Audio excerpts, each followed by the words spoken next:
Hi, I'm Amy Dowel. I graduated from Haileybury in the year of 2007 and I currently work as an engineer in civil. I have a lot of favourite memories. We got to do a lot of things, even though it was only a year. Knowing how much fun we had at the school, it was definitely one of those things that you were hoping could have started earlier or could have lasted longer, knowing how much the school was able to give to us as students. Becoming a prefect part of the way through the year allowed me to take on some responsibility, lead the house sports, and a lot of that sort of stuff still resonates with me. And as an engineer now, I lead a great team of engineers from my office, and it's helped me build my confidence. I always loved the outdoors and I always loved building things. I've still got the Lego set, Mum's got it at home. We always did a lot of home renos with Dad. One of my earliest memories of getting out and playing with concrete, and it's ironic that I work with a lot of concrete now, is that he built his own footpath around the back of the house when we were children, and he put our handprints into the concrete. It sort of was inevitable, I think, maybe from that point. My first major project was working on the Cardinia Reservoir with John Holland as a student engineer. They were building a massive pipeline connecting it to the desal plant to pump water through to the reservoir there at Cardinia. It was exciting to be welcomed into their team as quickly as I was, and having so much energy at the time, being a young engineer, I think that worked in my favour, and I got shown a lot of things, and it was really the starting point for my career.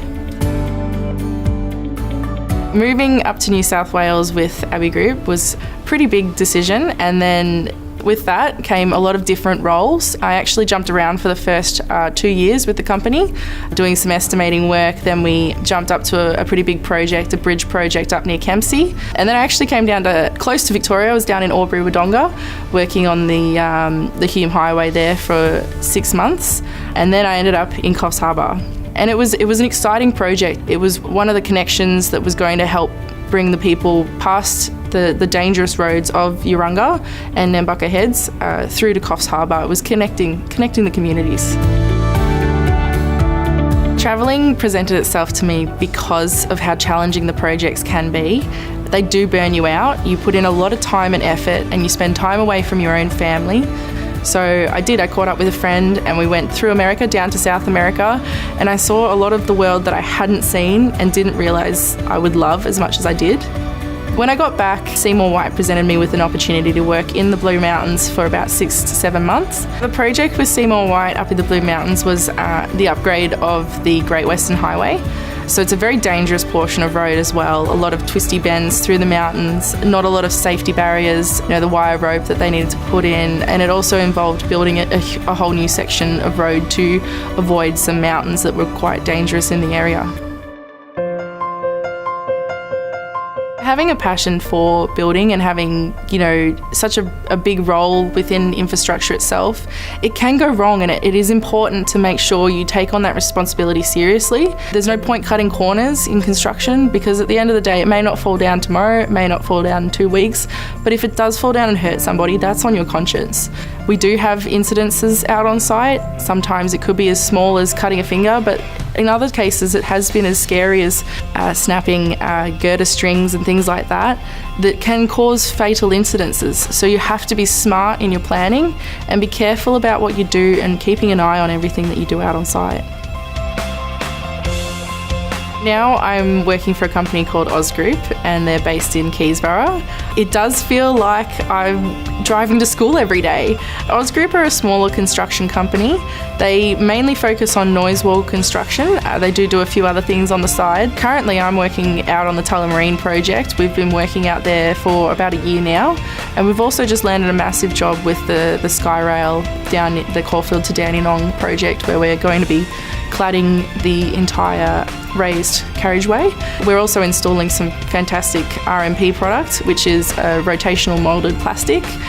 So it's a very environmentally friendly product, so it's very exciting.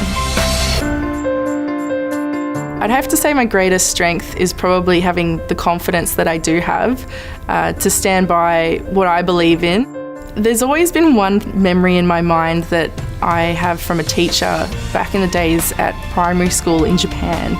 And she said to me, "Maybe you're not always right, And I think that's the biggest advice that I've always taken on, understanding that you don't have to be right all the time, and taking advice from others is probably the best advice I could give anyone.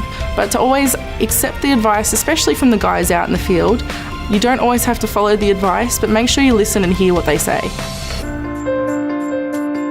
Driving past the school quite frequently now, being back in Victoria, it does give you a sense of, pride, and you look back on the opportunities that the school has provided for me, be that, a great education and some fantastic sport involvement and that sort of thing. So the school does help me, feel confident with where I've headed after the school life, and knowing that I still have a community there that I can rely on and contact if I ever needed anything.